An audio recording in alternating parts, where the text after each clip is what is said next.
Okay, hopefully you can hear me now.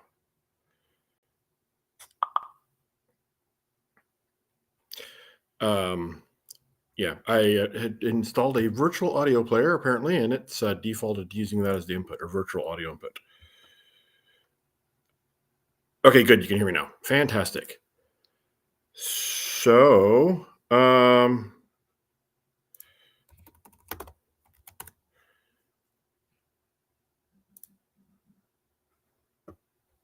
with that, I didn't realize how rusty I've gotten at running webinars. So, apologies. This is going to be a little rustier than I would like for it to be, but I think it will be good. Let me. I made some changes to my slide deck I need to upload real quick. And we'll go.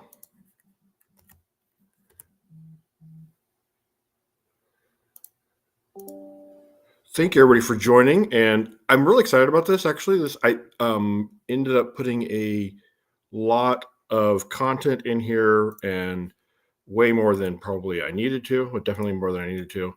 And so probably part of it I'm going to have to go through a little quickly. But if you registered on the website, then it will get you a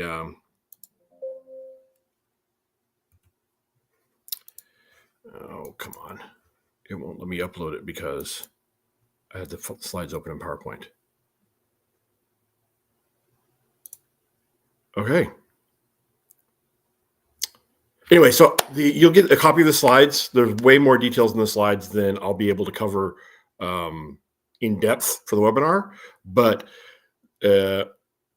wanted to give you some context for some things, and then also it is a resource that you can review later. Oh gosh, it's taking its time uploading this. I'll bring the chat up. Oh, wow. So this is great seeing everybody here. I see a number of people I recognize. Samar, Paul. Hey, Paul. Ricardo, good to see you. Yes, looks like, okay, good. Everybody's reporting the sound's working now. And Mark from Portugal. Oh, my goodness. Yes, streaming on YouTube as well. I'll put the link in here for YouTube on the chat. If you're watching it somewhere else, you might find that is the best experience, although it should be good anywhere. One of the things I wanted to do really is one of my goals always in webinars is I want to make the content as available for everybody as possible. And so I like Restream because it lets me stream across all the platforms, even though some platforms have a better streaming experience than others. But my goal is I want to make it available to you wherever you're at, so that you can enjoy it. And the YouTube, it tends to be probably the best streaming platform. Well, that's not true. There are other really good streaming platforms, but the ones I'm streaming to right now, YouTube is probably the best one. Wow. Okay, so that is taking a while to upload that. Why is that? It's not opened. It's not that. I mean, it's kind of big. I do have a lot of slides. So yeah, if you are on YouTube, you can definitely leave questions in the chat. And I see people also leaving questions in the chat from LinkedIn. So that should work as well. But as we're going along, leave your questions in the chat window, the live chat window, and I will answer some of them as we go along, and definitely have time at the end to answer them. All right, look, my slides finally uploaded. There are 60 slides. So like I said, I'm probably not going to get through all of them in detail, but they will be available to you as a resource for later. So that's one thing. I'll go ahead and jump to the webinar logistics. That link there, the mailing.gdksoftware.com/webinars. If you are watching this stream and did not register there, go register there, because that is what will give you the, oops, that's not what I wanted to do. I'll send the link with the, some of the code samples and then also the slides. So make sure you registered at that webinars link so that you will get the slides, because there's a lot of details in here. Hello from Holland. Oh, wow. Ivan. Slovakia. Oh my goodness. So great to see people from everywhere showing up here. That's all. Oh, Richard, good to see you. Yeah, so I love seeing everybody online for this. Most of my social interactions seems to be through online events like this. It seems like, although that brings me to the Delphi Summit. Yes. So if you haven't heard about Delphi Summit and aren't registered for it, do go to delphisummit.com and check it out. This is the return of the Global Delphi Conference. If you've been around for a while, then you probably have had an experience or been to a Global Delphi Conference before, or hopefully had a chance to do that. And these are great events. Really, as much as, like I said, the majority of my interactions seem to be through these online events, a in-person conference is just such a fantastic experience. I'm going to switch the layout here. There we go. That may be a little better. So if you didn't hear about Delphi Summit, you still have time. Go out, check it out. It's a really reasonable price for the event. It's a 2-day event. We have 3 tracks. 26 sessions I counted, although there might be another one showing up. I'm not sure.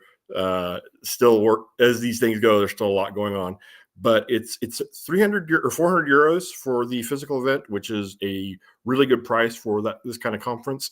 And it's in Amsterdam, just outside Amsterdam at the H2O Esports Arena, which I'm actually really excited about the location, the venue, because it is an esports arena, and they have like a video game and computer museum there on site, which should be kind of cool. I'm looking forward to checking that out. So yeah, if you haven't registered, there's still time to register. And if you can't make it to Amsterdam, we do offer a online only option for 200 euros. And that is gives you the stream. You're going to be able to watch the live stream of the main stage, but then all the sessions will be recorded and you can watch the other sessions afterwards as well. So in-person events are a fantastic option. Definitely you want to check that out if you can. So yeah, let's talk about, if you don't know who I am, somehow you got on here. This picture is from a couple months ago when I had the beard. I don't have the beard right now. I misplaced it in Brazil. Don't know if it's going to come back or not. We'll see. Kind of missing it a little bit, honestly. So if you don't know me, I'm the director of GDK Software USA and a Delphi MVP. I have been in software development my entire life. I technically have 30 years as a professional development, but I got a Commodore VIC-20 as a kid, and I knew programming is what I wanted to do. And ever since then, I've just been, if I'm not working as a professional software developer, I have been doing side projects. And when I'm working as a professional developer, I'm doing side projects. I just love figuring stuff out when it comes to software development. Worked in a variety of languages professionally, mostly Delphi. Delphi is definitely my favorite, but I've learned to appreciate pros and cons of all of them.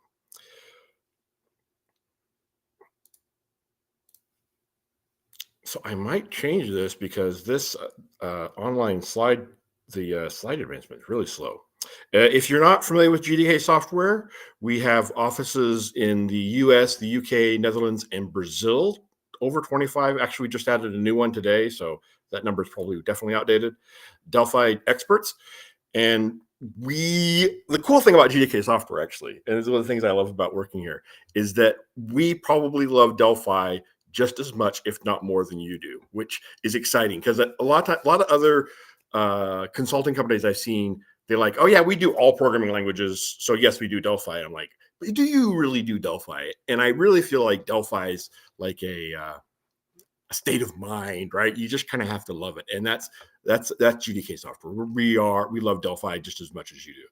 So if you need Delphi consulting services, definitely check us out, gdksoftware.com. Also, we just recently announced Codelix 2.0, which is now free. It is a low-code solution for Delphi, although I like to say it's more than low-code. It does quite a bit in improving your software development process. Has a lot of great benefits. Check it out at codelix.com, and it's now free, which, hey, that's pretty awesome.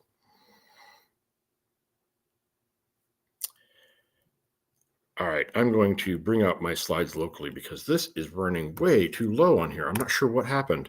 Well, I did test this in advance, but apparently it's maybe my slides are too big now.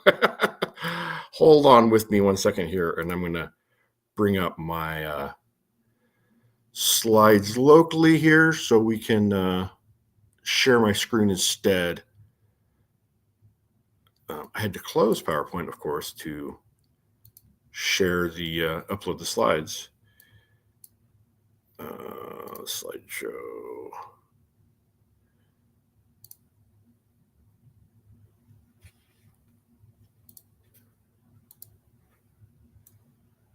And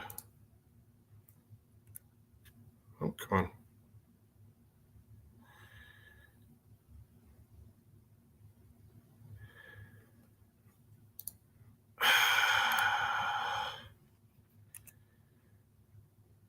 I don't have my dual screen set up right now, so I'm trying to make this play nicely with running Restream at the same time. Definitely next time, Dual screens are useful. Let me go ahead and throw up my other the agenda up there. So this is the agenda, what I'm planning to cover here. And why am I not seeing? There it is.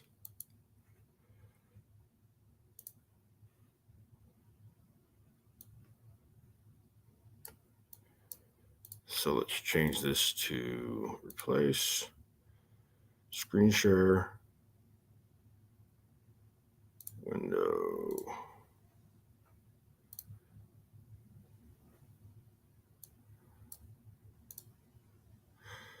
All right, I think that's going to work now. Yeah, that should work. So now I can advance my slides locally and I can keep my chat window open. So one of the things in talking to people about this session and in preparing for it, I feel a little bit like I might come across as Chicken Little or the raving conspiracy theory nut. And that's part of the reason I added a lot of the background information that we're going to cover fairly quickly. That will be a great thing for you to check out more in the slides. But there's a lot of details that kind of emphasize why this is important. I've talked to a number of developers both in the Delphi space and outside the Delphi space, and as well as a cybersecurity expert about some of these topics. And one thing I found is that a lot of experts outside the Delphi space are really concerned about this. But then inside the Delphi space, I feel like a lot of Delphi developers are like, "Oh yeah, Delphi's it's safe, it's good. We don't need to worry about it." But the reality is, security is really, really important. And so sometimes I feel like I'm preaching to the choir or Chicken Little, as I said. But at the same time, this is something I'm really excited about and really passionate about. I think is very important. So yeah, I'm not crazy.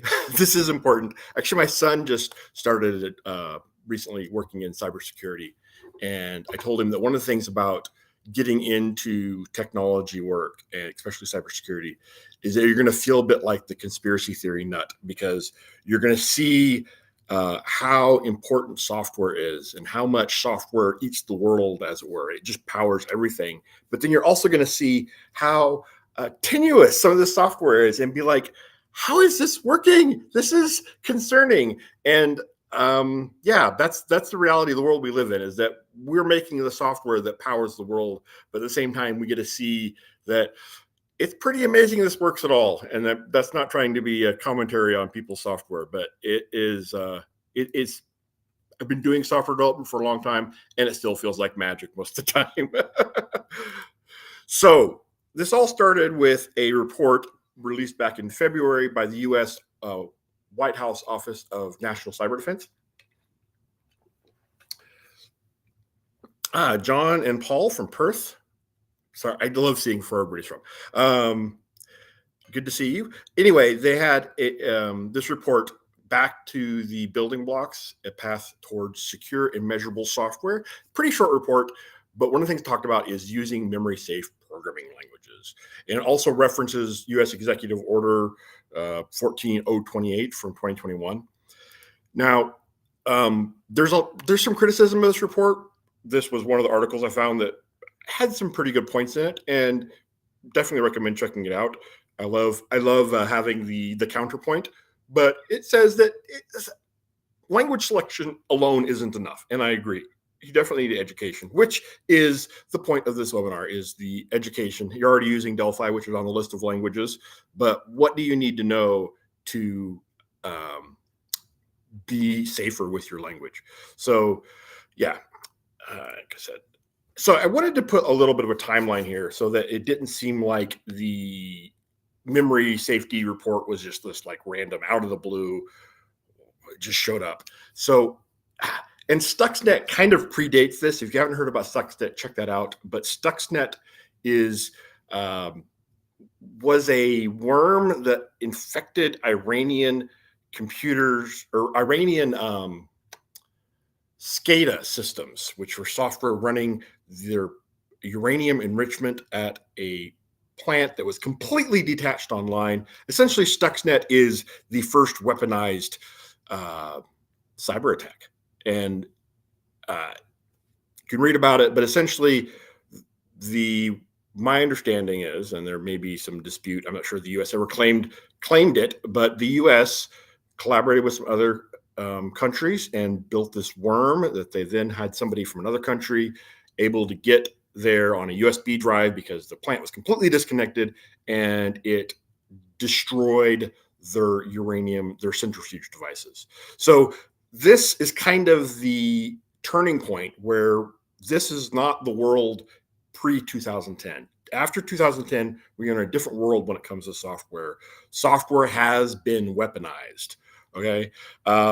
So you see here we have the WannaCry ransomware, NotPetya malware, which interesting was both powered by Eternal Blue, which was a exploit designed by the US NSA, but then was stolen from them and used to create these two big, huge attacks. Ransomware was huge for a few years. SolarWinds breach, I'm not going to go into details of all that. I could talk about that a lot. A huge, huge, huge deal with that one as well. So we had a few of these big things here that illustrated to the US government that, whoa, the US government just did Stuxnet and weaponized software against other people. But now we've had these other attacks came in that have weaponized software against the US government. So the US government was like, okay, we need to do something about that, which brings us to Executive Order 1428 on cybersecurity, which the memory safety references that, kind of builds on that, is within that same umbrella, if you will. So, and I'm in the US, and I'm talking about the US report here, but the EU also has a similar set of legislation around cybersecurity coming down, and Finland is actually ahead of the implementation requirements. So there are requirements coming down in Finland or in EU as well around software security. But I'm talking about it from the US here because that's the one I'm most familiar with. So a lot happened, and it's really important. So if you're not familiar with CVEs, CVEs is a system called the Common Vulnerability Exposure, and it's a way of documenting and sharing information about vulnerabilities. It's managed by MITRE Corporation, but is really the de facto standard. It's not a, it doesn't, even though it's managed by a single company, it's not a single company initiative. For example, the US National Institute of Standards has a vulnerability database, and it uses the CVE records. So it gets some things from other sources as well, but most of the vulnerabilities the US government tracks come through MITRE CVE database. There also, if you're not familiar with Metasploit, is a tool used for cybersecurity testing. And what it does, it lets you, it's kind of crazy if you're not familiar with it. You can go check it out, but if you are doing penetration testing, which is where you're testing to see if a system is secure, Metasploit is a database of exploits.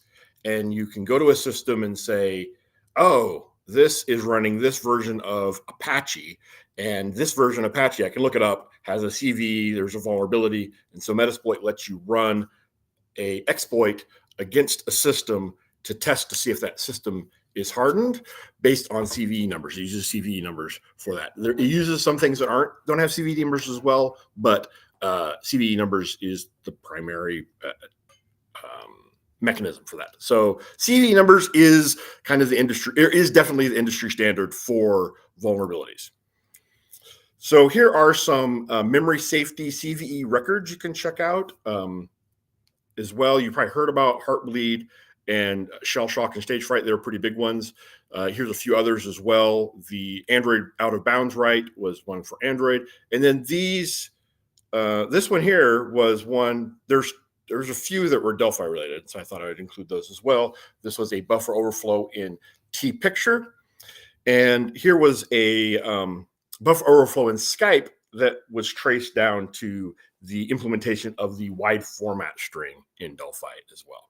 And then this is another one here that's not Delphi related, But these are CVE records you can go out check out that are related to memory issues. So Microsoft researched back in, this was just a couple years ago. I think it was more recent than 2018. I don't have the date this was published on it, but they did a report where they talked about 2019 at a conference. Talked about some of the vulnerabilities that they were seeing, and they said 70% of the vulnerabilities that they had CVEs assigned for were related to memory issues. So just kind of indicating memory issues are a big deal across the software development. So another thing managed by MITRE is the common weaknesses enumeration, CWE, which is a list of weaknesses, issues in software development in general. And they publish a top 25 every year. In the last 5 years, they have this list of stubborn issues, or stubborn issues that they see every year in the top 25. And so I went through and selected the ones that are related to memory issues. So we have out of bounds write, use after free, out of bounds read, null pointer deference, integer overflow. Not really memory, but I felt like it kind of fits in the same vein. And then improper restriction of operation within bounds of memory buffer. If you go out and check out the CWE database there at cwe.mitre.org, they have on each of these, they go into details of it, and they also have information on mitigation. A lot of it is targeted towards C and C++, but the general concepts are useful to think about for your understanding of how these memory vulnerabilities work and why they're a big deal. But I was thinking about these memory vulnerabilities, and really they kind of come down to 2 dimensions. There's the dimensions of space and the dimensions of time. So time would be using unallocated memory or using memory after it's supposed to have been freed, whereas space would be like the buffer overflow, where you put more data into a buffer so than is expected. So if you're not familiar with it, this is a really big one that plagues C and C++, is the buffer overrun. In C and C++, the default string for the longest time has been the null terminator string.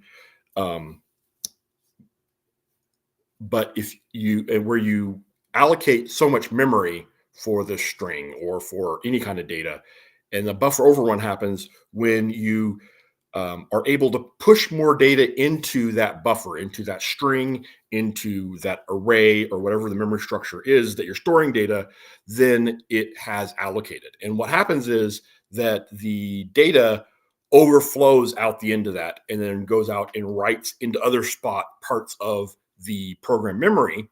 And if the person creating the exploit does it right, they can actually have they can change the instruction pointer. They can override enough that they can change the instruction pointer to point to the data, part of the data that they overran in the buffer.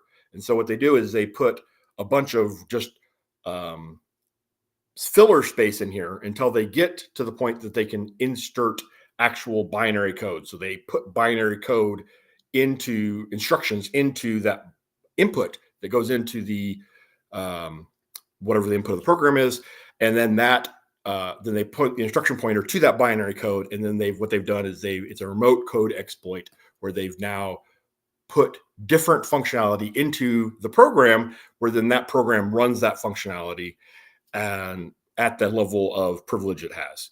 So it's a great way to either just get access to a system, or once you're on a system and you've moved laterally to a program that has higher privileges, so it's running as administrator, to then have do things as administrator.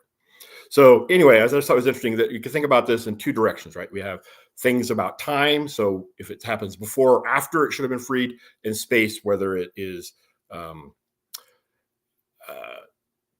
has to do with the space we've allocated for it, which of course made me think of TARDIS for all your Doctor Who fans out there. So NSA had previously published a list of memory-safe programming languages, and this was they'd done a report a while back talking about the importance of memory safety, and then shortly after the report came out by the other department, they updated it and added Delphi to the list, which was great, exciting. So there's excerpts from it here. They list the languages. They say even with memory-safe languages, memory management is not entirely memory safe. That's a really important point, which is why we're here today, is to say, hey, even though you're using a memory safe language, you still need to think about how to do this properly. Languages vary in their degree of safety, which if we look at these languages here, definitely some of those C# and Java have way more guardrails in place for how you use it and how they make your memory safer. Also point out that memory safety can be costly in performance and flexibility. This goes to the premature optimization. Don't prematurely optimize. Sometimes I see people like, oh, I got to squeeze every bit of performance out here. But the reality is they've sacrificed safety for performance that isn't going to have any real measurable impact in the way the software is used. And they also go on to point out some other things that are useful in your safety. So this is, I just made a little chart comparing the different languages they listed here. Delphi is highlighted in red. It's kind of interesting in the list because everything else in the list, so Swift is a Apple offered product, right? That is their full suite of tools that compiles natively. C# is Microsoft's language of choice, right? And then Java is kind of a big player as well. And of those three, they're are really designed for full application development. So I indicate here that they have GUI frameworks, WPF, VCL FireMonkey, Java Swing, Java FX, and Swing. Actually, I guess probably more than WPF for C# and Swift UI. The other ones don't have the GUI frameworks. And so I think it was interesting. Swift is natively compiled, for example, whereas Java and C# are not natively compiled. So Delphi and Swift are the only ones that come with GUI frameworks in the box, right? They are the full application development solution that are natively compiled. But Swift is really targeted to Apple platforms. There is limited support on Windows, I guess, for Swift as well, but I think Delphi in this list is kind of an outlier and in a good way, which is exciting for us because we're Delphi developers. So the question is C, C#, C++ really that bad? Why is everybody picking on C? Modern C and C++ does have a lot of memory safety features in it, but such as smart pointers, but there's so much of the instructions on how to use C and C++ and legacy code that don't utilize this, that it really is kind of dangerous. And so while the C and C++ aren't bad, developers can be, which I'm a developer. So no offense to everybody, any other developers out there that maybe feel I'm picking on you. There's a few things that you may feel like I'm picking on you later on. But it's really about protecting developers from themselves. Java and C# were also developed to address C and C++ memory safety issues, specifically around memory leaks, which memory leaks isn't in the list of issues that they're trying to address in memory safe languages. So here's the part where I'm going to possibly offend some people. So trying to say this in a way that hopefully does not become offensive, but just remember there are exceptions. But I really, what I want to do is help you think about the way we write code and why it's important to have safeguards. So there's two types of code, roughly. And really, I think, honestly, there's two types of developers. You could say there's one developer that is in the application code camp, and another developer that's in the library code camp. But a developer can easily move between two. So you could say these are two different types of developers as well, or you could say it's two different types of code. So you have application code and library code. Application code is the majority of the developments out there. That's really, honestly, what Delphi is great at. Delphi is kind of this interesting space, honestly, because it's kind of like a low code. It was like one of the original low code solutions, but because Delphi is written in Delphi, all the libraries of Delphi are made in Delphi. So you never feel like you're restricted in what you can do, and so you could always rewrite the parts that you don't like to add functionality that's not there. I knew a lot of people way back in the day that a lot of shops used Visual Basic, but Visual Basic, all the components in Visual Basic had to be written in other languages. And so you would see huge VB shops that would have a couple Delphi developers in there because Delphi was really good at making ActiveX controls, and Delphi would make the ActiveX controls that VB would use. Anyway, that's an aside. So yeah, you have application code and library code. I talked to a lot of Delphi developers, especially, that don't see themselves as programmers or software developers. They didn't study computer science in school. They instead had a business or saw a need for some software, and they're like, I need a way to make some software to solve this problem. And they saw Delphi was a great solution for that. And so they made a program and they solved that problem. And that is squarely in the application camp, right? It's not, you just want to get the problem solved. You're not necessarily focused on performance. You're not as focused on the, some of the more nuances that show up in library code. Library code, it's very important that you think about how this code is going to be used. There's a measure of complexity called function points that has to do with like how code can be used to determine how complex it is, how much effort it takes to make changes, or how hard it is to change the code. And you look at an application, you look at like the buttons and the inputs and stuff like that, and how many different permutations of that determines the complexity of it. And application code, so if you go back to like old DOS programs, right? We had the program, you're doing one thing, you have one option at a time, and if you can't, edit multiple fields. You could, but originally you would just do one input, go on to the next input, next input. Very simple, not a lot of things can go wrong there. But then you look at a modern program where the user can change tabs, they can edit fields, they can hit different buttons while they hit this button, and the program is saying, please wait, they hit a different button, and then things get crazy, a lot more complicated. But library code is an order of magnitude more complicated than that. And so really, if you're making good library code, you really need to think a lot more about the robustness of it, the correctness of it. Testing is incredibly important. So both camps, clean code, best practices, are very, very important. So I'm not trying to denigrate either side or say, hey, if you're doing application code, throw caution to wind and be crazy. But point out that in application code, you're really shipping productivity and getting it done is really your objective. Where in library code, over-engineering is a good thing, right? You still want to ship, but you want to make sure that it is right before you ship it. So I want to talk about FizzBuzz. If you're not familiar with FizzBuzz, originally it was like a game that you would play with your friends where you would count, and if the number is divisible by 3, so you'd say 1, 2, fizz. So instead of 3, you'd say fizz, and then 4, and then instead of 5, you'd say buzz. And if it's divisible by both 3 and 5, you would say FizzBuzz. So this was a programming example that was come up as like just a way to do a quick, simple program, get someone to write a simple program that's easy to comprehend, but then you can then look at their ability to deal with really basic programming structure. So here's an example of FizzBuzz in Delphi. Very simple. It's just a for loop and some if statements and some math.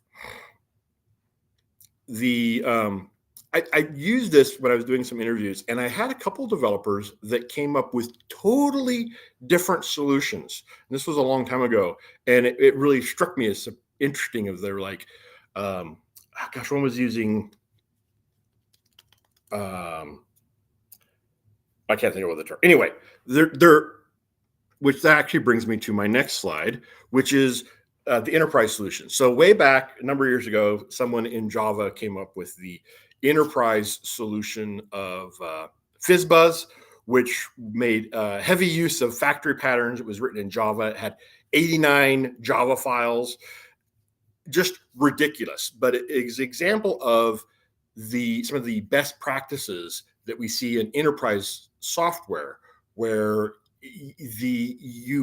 it's harder to get to the solution, even though the output of both programs is the same. The enterprise solution just is so much more intensive because of all these constraints we put on it. And so that kind of is an example of over engineering that would fall into the library side, is some of this how that can get in the way. And I did put up I'll put that in the chat here.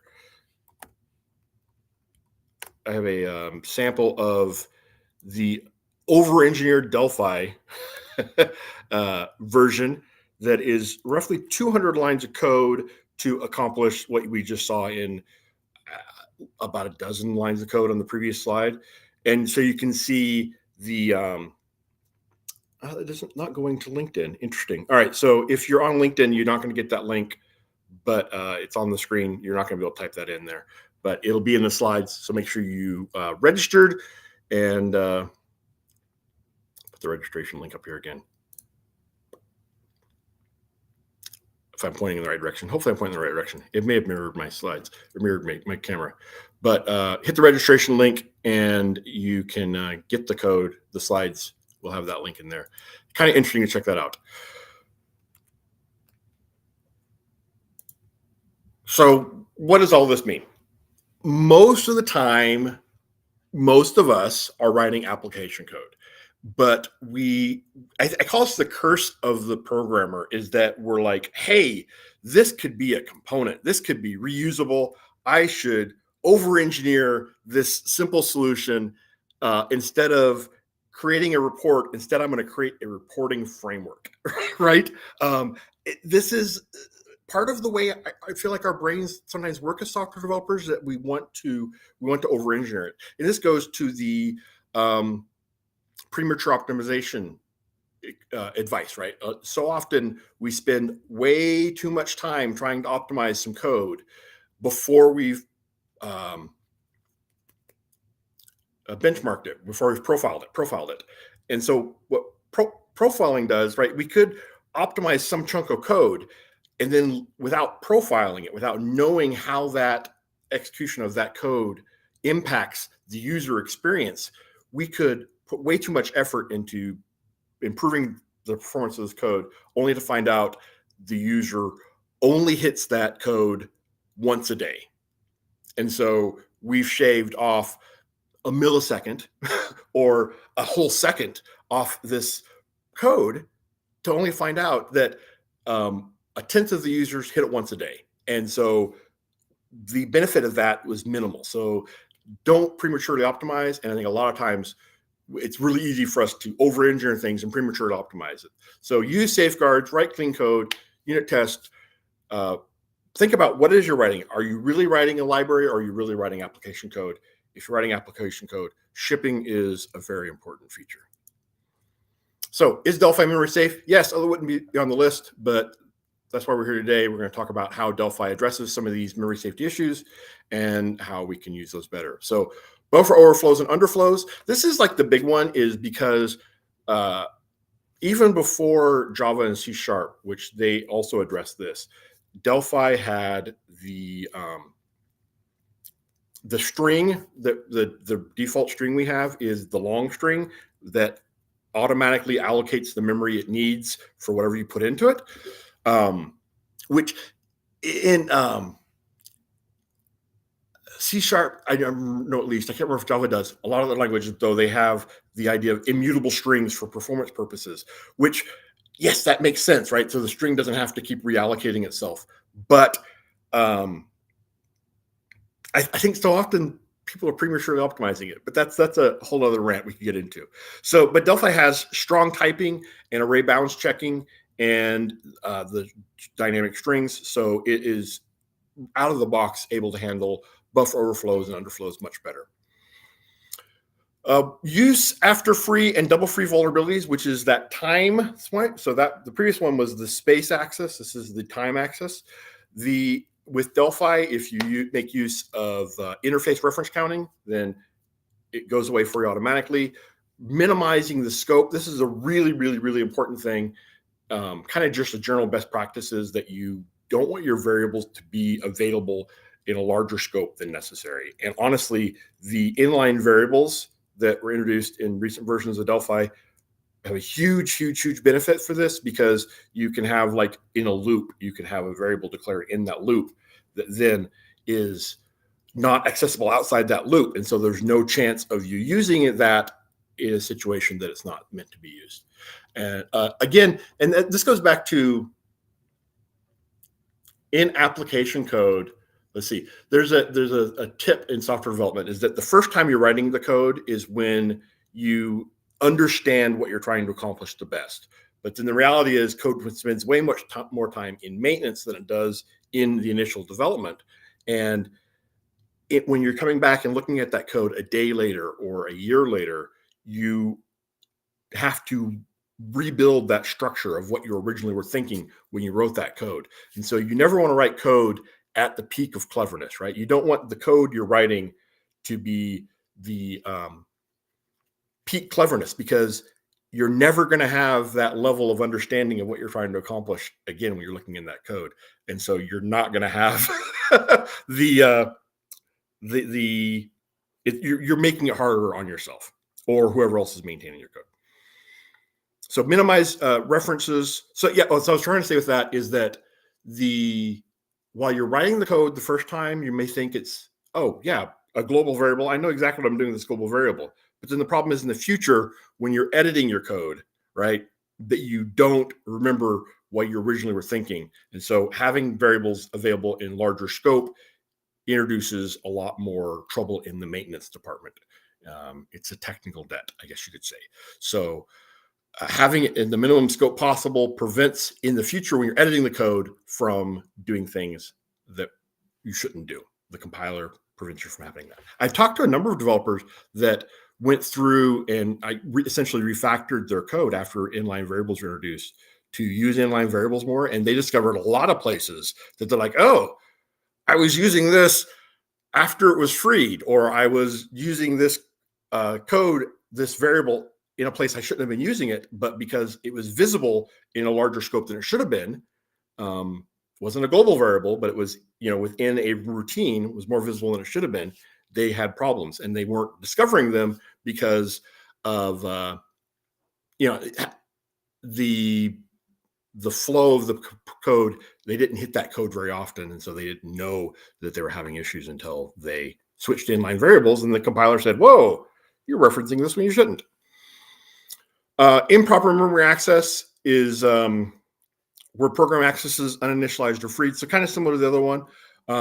So again, Delphi's string types, dynamic arrays, managed types, etc. Improve this. Also, the generic collections allow you to have a collection where the type information is preserved, right? So if you're not a generic collection, you're just using a regular T list and things, and you pull it out and you have to cast it, you could cast it wrong, right?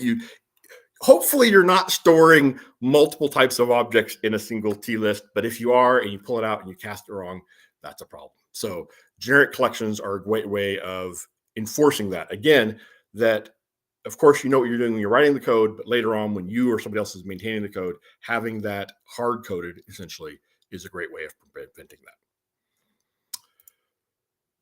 And memory leaks. Again, this isn't a safety issue because it doesn't necessarily lead directly to vulnerabilities like buffer overflows. Buffer overflows are huge for this, but a memory leak can produce instability, and instability can cause not only performance degradation, but could also cause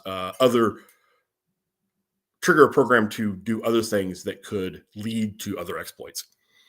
So Delphi doesn't have garbage collection like C or C sharp or Java, for example. It's got a hybrid model though. Interfaces And records are automatically managed, and it has the try-finally blocks and other mechanisms you can use to manage your memory to prevent memory leaks, which I'm going to talk about more in a little bit here. And I'm running a little late on time. Okay, yeah, so we're talking about best practices for memory safety, the good stuff. All right.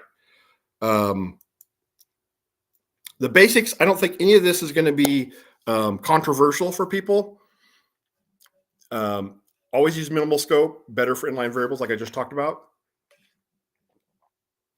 If you create an object, the code that creates the object should be responsible for freeing it. If you're sharing an object with another object or system, generally the rule of thumb is whatever system created it should also free it. There may be exceptions where it specifically says, hand off this object and this other object will free it for you. But that's kind of a good practice.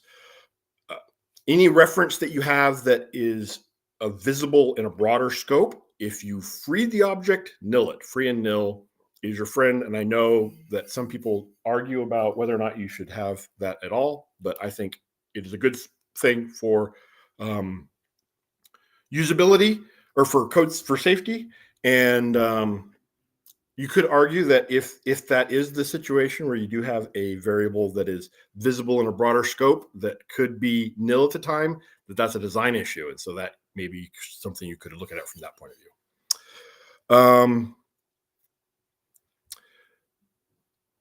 If you create it in the constructor, free it in the destructor, and use try-finalies. Address all hints and warning. That's probably the hottest take here. I am guilty of this, of writing code and being like, why isn't this working right? And then finally looking down and seeing there's a hint from the compiler saying, hey, Jim, you made a mistake, and it fixes it. But so many times I've had people come to me and say, I'm having some trouble. Can you look at this code with me? And I look at it.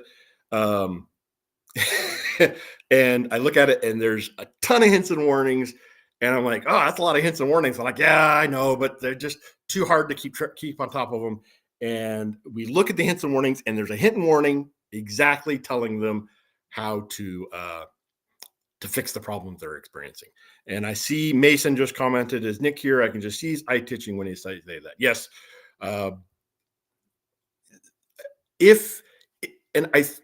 Free and nil. So if a variable is accessible in a larger scope in a state when it could be not allocated, it's probably a design issue, right? So it's a code smell. Fix that. That would be Nick's position. Nick thinks free and nil is wrong. Again, I think it's a code smell. It's an issue that if you're doing that, you probably designed the application wrong and you need to change your design.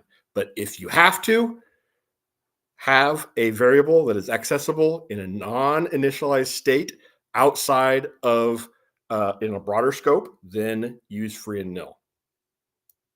I think Nick would agree with me on that.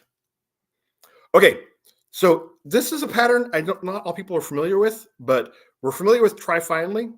But if you're creating multiple objects, so here I have 3 objects, and I could nest it in 3 try-finallys, but that's like, there's a little bit of overhead in the try-finally. That's not the best way to do it. So with this, because a destructor, free is not virtual, right? Destroy is virtual. Destroy can be overridden by a descendant object, but free is not. Free is implemented in T object. So this example is being T object is not as useful, but imagine this was something else besides T object here. Because of that, if object 1 or object 2, right? So if, let's say, an exception occurs here, right, in object 2's constructor, or maybe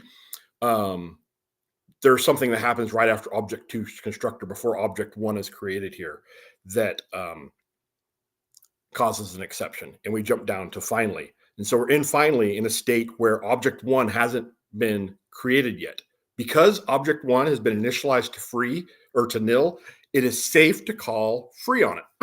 So this is why free and nil is not a bad thing, right? So yes, it might be a code smell if you have to use free and nil, but a object reference that is set to nil is safe, Okay. If you try and do something else with it, the compiler will give you an exception. And if you call free on it, the compiler will say, okay, we're fine. We're good to go. So yeah, this is a useful pattern if you are creating multiple instances of an object and you don't want to have nested try-finelis. So I saw Paul had, can we stage talk about what the process of free and destroy or where is the best to find out? If you go to this docwiki link here down at the bottom on methods in Delphi, there's a section on constructors and destructors, and I pulled this from this, and it goes into a little more detail here. But when an exception is raised during creation of an object, destroy is called automatically to dispose of the unfinished object.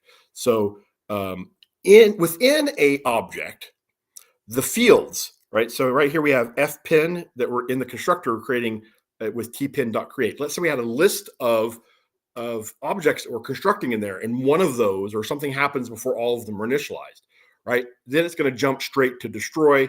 And you see here, I'm freeing both brush and pin here, which I didn't include brush in the constructor here for simplicity's sake.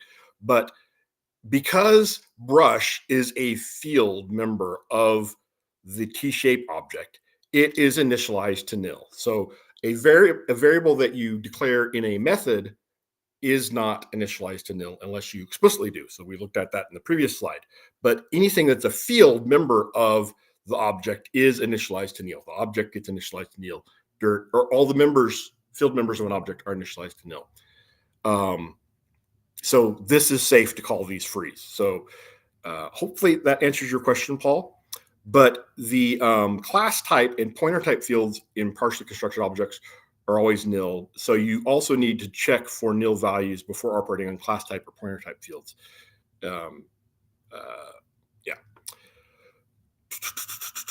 Yeah, so you always want to call free instead of destroy, because destroy is overridden in descendant objects. It's virtual, whereas free is not. Free is always going to execute because it's going to execute on T object, and it is and it calls the destructor if the object reference is not nil. Hopefully that made sense. Okay, so gosh, we're running out of time. If you have questions, go ahead and put the questions in the question panel. I will stick around and answer questions as long as people are here. Sorry we had the rough start, but address-based randomization, this is a fairly new feature. Or no, this has been around for a little while. I can't remember when this was introduced. But dynamic base, it enables address-based randomization on Vista and newer, so that gives you an idea of when it was introduced. What it does is it changes the location of things in memory so that if someone does try to attack the memory of a program, that it's not going to be running in the same space every time, which makes it a little harder. Not perfect, but it makes it harder, and it's free to turn that on. So make sure you're using that. I can't remember if that's on by default. High entropy 64-bit is a very new feature that is it basically extends the address-based randomization to make it more random. So if you're compiling for 64-bit on Windows, check that one out. Data execution prevention. This was introduced quite a while ago. It's on by default in Delphi. But what it does is it prevents, so I talked about the buffer overflow where you inject executable code in data of an application. So what data execution prevention does is it prevents that code that was injected into the data part of the memory of the application from ever being executable. It's on by default, but you can turn it off if you need to. And there's also a place in Windows where you can turn it off for certain programs. So by default, on for all programs, but you can say, okay, on for all programs except this one, if there's some reason to do that, which I'm not going to go down that path because we don't have time. So here's my controversial advice. Leave runtime checks enabled in production. All right. Yes, this is controversial. If you read the documentation, it says to turn it off because of the performance impact. But I would argue that doing that by default, which is what default Delphi does, of turning these off in production is premature optimization. Most of the time, or often, maybe, it's not going to make a measurable impact in the performance for the user's point of view. But leaving it on does make your program safer. right? So leave it on by default. And then if after you benchmark it, after you do your profiling and say, oh, this routine right here is called a lot and it's a little slow, then you could look at turning off the checking in that one spot, right? And if that makes the difference, then there you go. There's a great optimization you could make that can then do that. And then you take that one piece of code and you look really hard at it to make sure that it is safe, even though you're not relying on those runtime checks. Here's an example of what the disassembly view looks like with the range checking turned on turned off versus on. So we definitely see there's more routines here. But if you look at this, it's doing a comparison right here, and it's saying, hey, if it fails, then we're going to do other things. So the comparison is the overhead. That's the biggest part of the overhead. So again, it's going to vary from case to case in what you're doing and how you're using it and how the code's being used.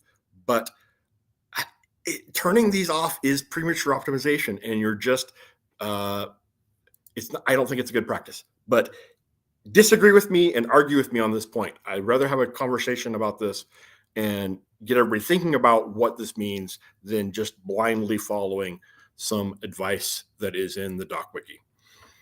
Going further, read Delphi Memory Management by Dahlia. Dahlia did pipe in on this art on the when the list was published of saying Delphi is memory safe, and she said, no, Delphi is not memory safe.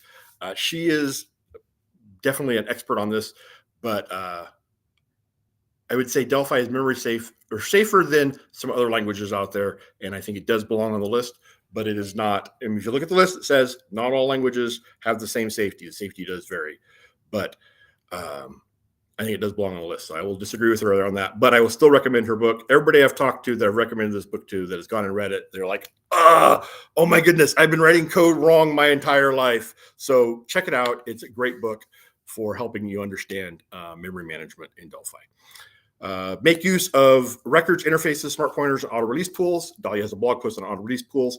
And then Spring4D has some smart pointers in it as well. Check that out. And then FastMM has report memory leaks on shutdown. And I would say use it during development, but don't ship with it. But you might have an option to put your application in a debug mode where you can check that out.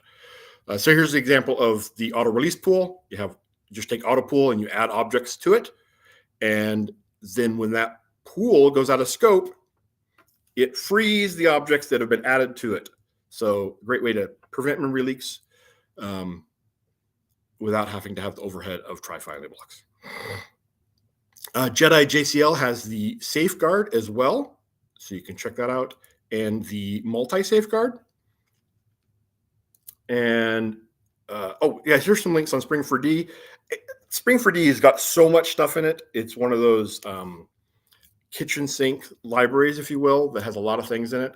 But there's some details on it. There's a video on installation, a video introduction for it. That actually I took that video and I've got a transcript and I'm going to chop it up into smaller chunks and make it more accessible because there's a lot of good information in there. But it's an hour-long video. It's a little hard to digest.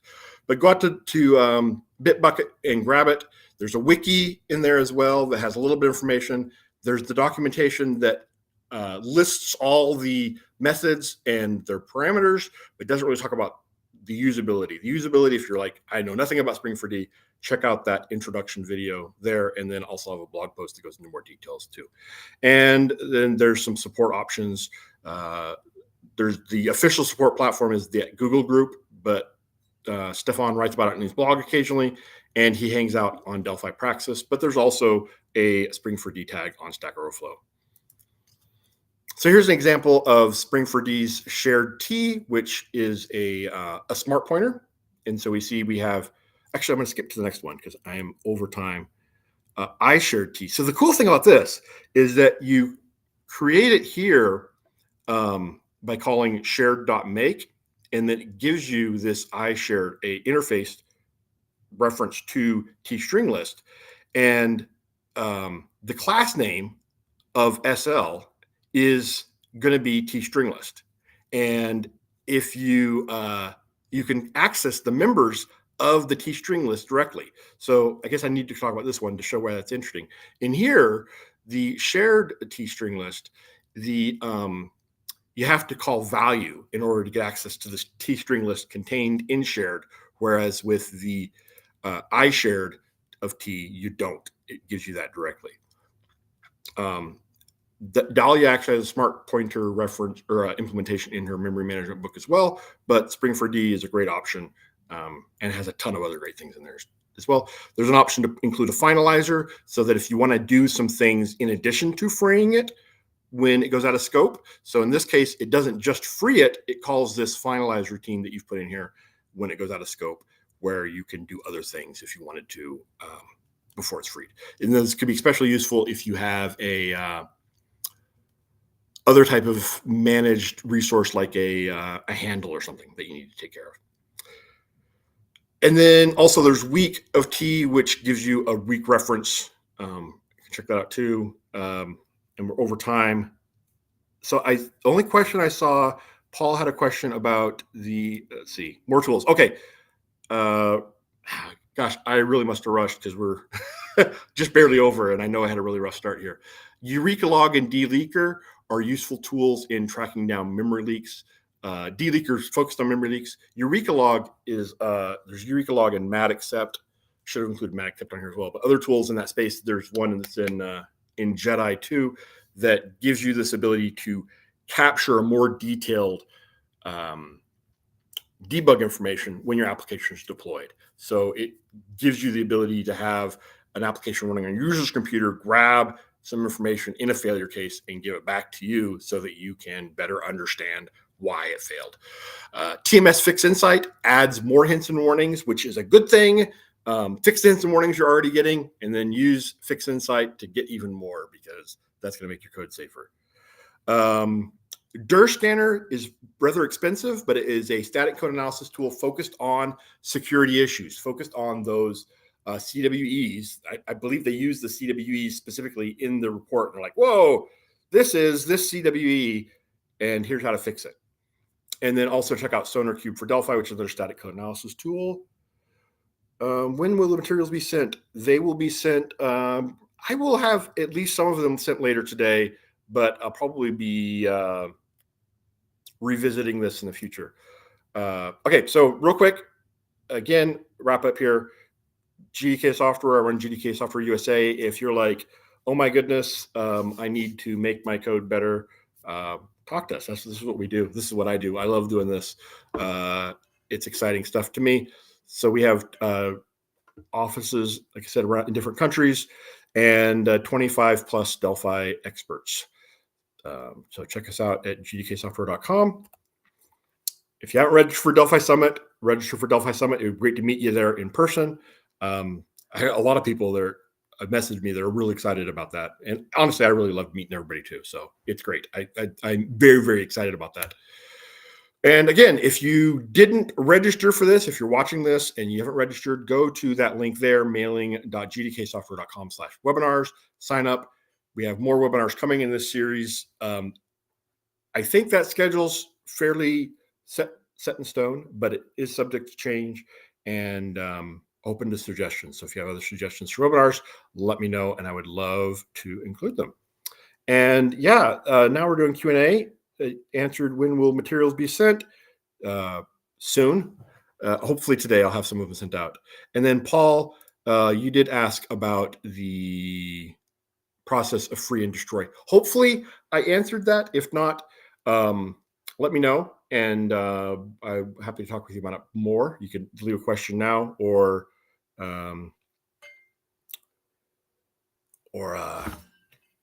catch me later.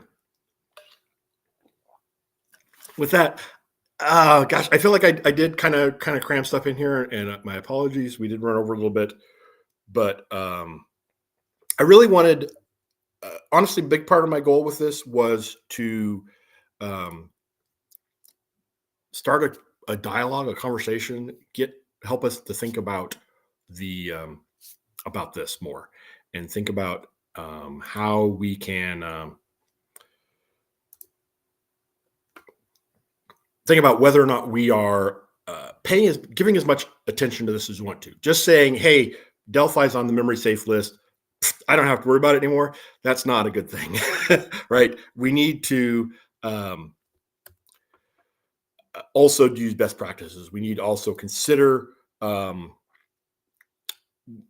how we're writing the code and using some of the practices I talked about here. And no one in the chat said anything about that. So apparently it's not too crazy of a suggestion to leave those runtime checks on during production, right? Don't turn them off, leave them on. It's better to have it. So this is way back in Windows 3.1, if a application had an exception, it could crash the entire operating system. And this was one of the things that Delphi introduced in the Delphi 1 presentation for Windows 3.1, was that a Delphi application had exception handling, right?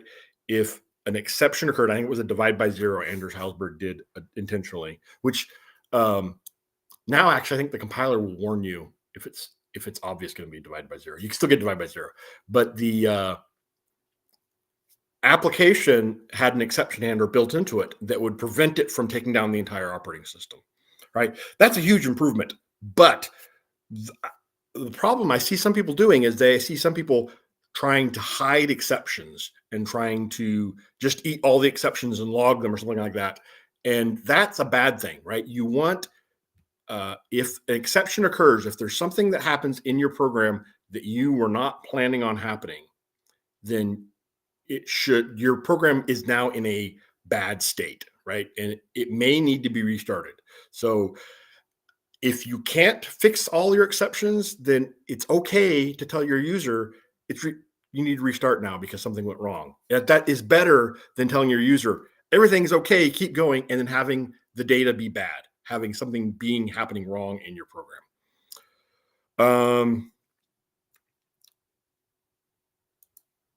So a suggestion came in. Would there be a possibility for a webinar about REST and SOAP in Delphi? Yes, but that's a really broad topic. So send me an email with what specifically you're doing, and I'll add that to the list and you definitely do. I haven't done SOAP in a while, but I certainly could do REST. And I could do something on SOAP as well. But if there's specific things you'd like to see covered, then let me know. Yes, Mason, Pokemon exception handling, got to catch them all. Ideally, it would be great if you caught and handled explicitly every exception. But the try except with the except block that just catches everything and just says, I caught it, not a good thing, right? You want to catch as specific an exception as possible and then deal with that exception situation, not just say, I caught it and I wrote it to a log file, keep going. Because if you do not specifically understand what could have caused that exception to happen, you have the problem that now your program is in an unknown state, a state where the data is not good or could potentially not be good. And so again, you're better to not handle the exception and say, hey, restart the program. Then, and actually, so that is a downside of Delphi's global exception handler, right? Is that it bubbles up and the global exception handler says, caught it, display a message to the user and lets the user go. But the program could be in a state that it is now broken. And so you probably want to use something like mat-except, like Eureka log, that replaces that, or the one in the Jedi that replaces the global exception handler and then tells the user, you might need to restart, right? Here, send me this detail about this and I'll fix this exception, but you might want to restart now because the program might be in an unknown state. Paul says, great presentation to us on double freeze. We'll find the leak. Okay, great. Yeah. Didn't get into much detail on that, but that can be, yeah. Okay, well, thank you so much for joining me for this webinar. If you didn't register via the registration link here, hopefully I'm pointing in the right direction. I will watch the replay and see if if I'm backward and mirrored, but click the registration link, and actually I'll throw up the, I know that's at the bottom, right? Go to the mailingtdksoftware.com/webinars and register for the series. More webinars coming. And yeah, my name's Jim. Hopefully you've enjoyed this. If you do have feedback, drop me an email as well. You should have my email address when you register, and I would love your feedback. If I've discovered that sometimes I have a hard time making things at the right level. So if this was way too high a level, let me know. If this was way too low a level, let me know. Yeah. So thank you for joining me, and I look forward to seeing you at Delphi Summit, hopefully, and if not, seeing you at future webinars in the series. Take care, everybody. Bye.